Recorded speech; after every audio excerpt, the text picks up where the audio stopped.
گزرا جو سال ہے اس میں میں نے بڑی فضول باتیں کی،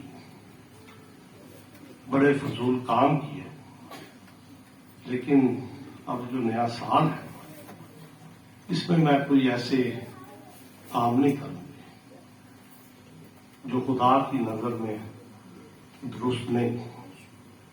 وہ کہتی ہے میں ان تمام کاموں سے توبہ کروں گی۔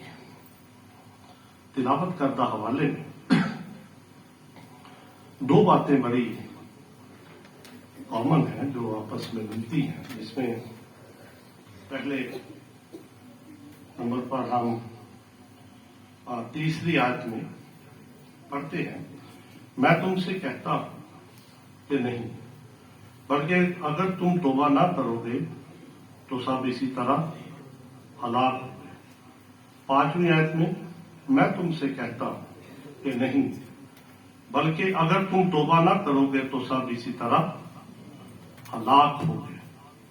ان دونوں آیات کے اندر خدا یسوع مسیح ایک بات پہ زور دے دیں، توبہ۔ توبہ عربی زبان کا لفظ ہے جس کا مطلب ہے کہ ایسا کام جو خدا کی نظر میں درست نہیں اسے نہ کرنے کا عہد، اسے توبہ کہتے ہیں۔ اب خداوند یسوع مسیح جب لوگوں کے درمیان بیٹھے، اگر آپ 12ویں باب کو دیکھیں تو بہت ساری باتیں خداوند یسوع مسیح لوگوں کے ساتھ بیان کر رہے ہیں، جس میں خداوند یسوع مسیح نے کہا کہ کن سے ڈرنا چاہیے۔ پھر خداوند یسوع مسیح نے کہا کہ مسیح کا اقرار کرنا اور انکار کرنا، دولت مند بیوقوف کی تمثیل خداوند یسوع مسیح نے بیان کی۔ پھر خداوند یسوع مسیح نے اس میں بیان کیا کہ خدا پر بھروسہ کرنے کی ضرورت ہے۔ پھر آسمان پر خزانہ جمع کرو، خداوند یسوع مسیح نے یہ باتیں بیان کی۔ پھر ایک چوکس نوکر کی کہانی یسوع مسیح نے بیان کی، دیانتدار اور بد دیانت نوکر کی مثال خداوند یسوع مسیح نے بیان کی۔ پھر زمین پر خداوند یسوع مسیح نے کہا کہ میں صلح کرانے نہیں بلکہ تلوار چلانے کے لیے آیا ہوں۔ زمانے کو پہچاننا، مدعی کے ساتھ مفاہمت رکھنا، یہ باتیں خداوند یسوع مسیح بیان کر رہے تھے۔ تو 13واں باب جب شروع ہوتا ہے، اس میں بیان کرتا ہے لوکا نبی کہ وہاں پہ اس وقت بعض لوگ حاضر تھے۔ انہوں نے خداوند یسوع مسیح کے سامنے ان لوگوں کی مثال رکھی، ان گلیلیوں کی جن کا حکم پلاطس نے دیا کہ ان کو قتل کیا جائے۔ ان کی دانست میں یہ لوگ جن کا قتل ہوا تھا اور یہ ہیکل کے اندر موجود تھے، اور ہیکل کے اندر ایک خاص قربانی گزرا رہے تھے، اور وہ قربانی تھی ذبیحے کی قربانی۔ میں نے کئی بار قربانیوں کے بارے میں بیان کیا خدا کے زندہ مقدس پاک کلام میں سے۔ یہ دوسرے نمبر پر قربانی تھی ذبیحے کی قربانی۔ یہ قربانی جب دی جاتی تھی تو خدا کے ساتھ اپنا تعلق درست کرنے کے لیے، خدا کو خوش کرنے کے لیے یہ قربانی، شریعت کی کتاب احبار میں آپ اس کو پڑھ سکتے ہیں۔ تو یہاں پہ ان لوگوں نے ان کی مثال دی کہ وہ لوگ جو ذبیحے کے ساتھ جب وہ قربانی گزرا رہے تھے، ان کا قتل ہوا تو ذبیحے کے ساتھ ان کو ملایا گیا۔ وہ سمجھتے تھے کہ ان لوگوں کے گناہوں کی وجہ سے ان کا قتل عام ہوا. جس طرح ہمارے معاشرے کے اندر اگر کوئی شخص کسی مصیبت میں آ جائے, کسی پریشانی میں آ جائے یا کسی بیماری میں آ جائے تو لوگ خود ہی باتیں بنانا شروع کر دیتے ہیں, یہ اپنے گناہوں کی سزا پا رہا ہے, عدالت کرتے ہیں. حالانکہ خدا کی مسیح کا بیان اگر آپ دیکھیں تو پہلے اپنی آنکھیں تیر کو دیکھ, دوسرے کے تنکے کو تو دیکھتا ہے. خدا کی مسیح نے کہا کہ جو دکھ پایا انہوں نے, اگر تم بھی توبہ نہ کرو گے تو کیا ہوگا؟ ہلاک ہوگے. پھر دوسرے نمبر پر جس آفت کا ذکر کیا گیا وہ ہے کہ 18 آدمی شلوہ کا برج گرنے سے دب کر مر گئے. انہوں نے کہا جی یہ بھی اپنے گناہوں کی وجہ سے مر گئے. لیکن خدا یسوع مسیح نے کہا میں تم سے کہتا ہوں کہ نہیں, بلکہ اگر تم توبہ نہ کرو گے تو سب اسی طرح ہلاک ہو گئے. میں نے پہلے بیان کیا کہ توبہ کا مطلب ہے ایسے کام جو خدا کی نظر میں درست نہیں, ان کو ترک کرنے کا عہد توبہ کہلاتا ہے کہ ہم اب سے یہ کام نہیں کریں گے جو خدا کی نظر میں درست نہیں. بہت ساری مثالیں بائبل مقدس میں ہمیں ملتی ہیں کہ خدا کے لوگوں نے خدا کے ساتھ عہد کیا کہ ہم یہ کام نہیں کریں گے. لوکا کی انجیل کے 5ویں باب کو اگر آپ پڑھیں گے اس کی 32ویں آیت سے, وہاں پہ ہمیں ایک لاوی کا ذکر ملتا ہے.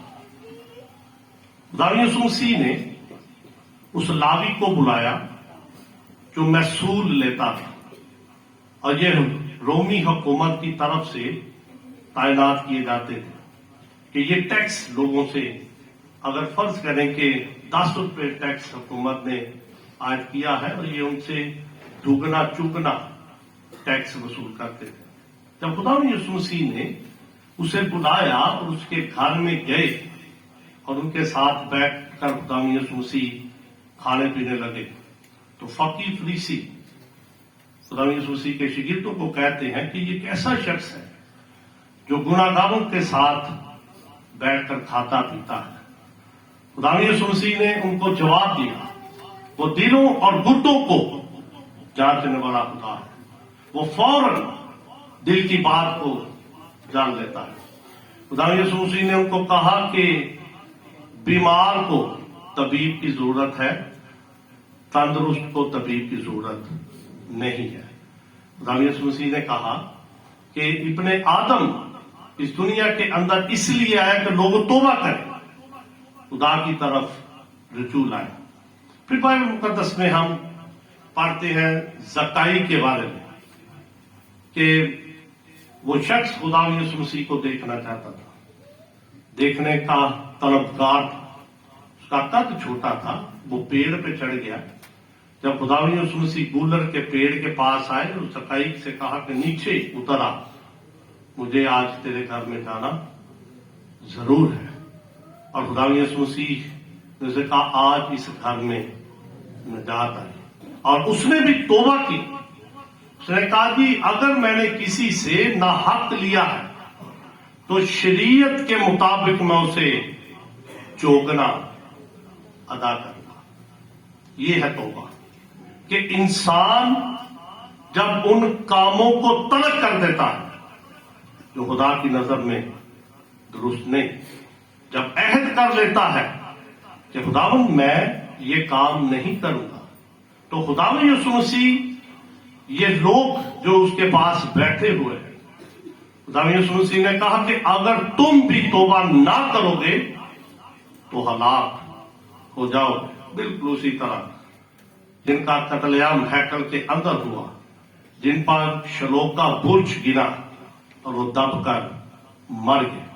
خداوند یسوع مسیح نے ان کا کہا کہ بڑا ضروری ہے کہ انسان توبہ کرے, ان تمام کاموں کو ترک کرے. دنیا میں رہتے ہوئے ہم بہت سارے ایسے کام کرتے ہیں جو خدا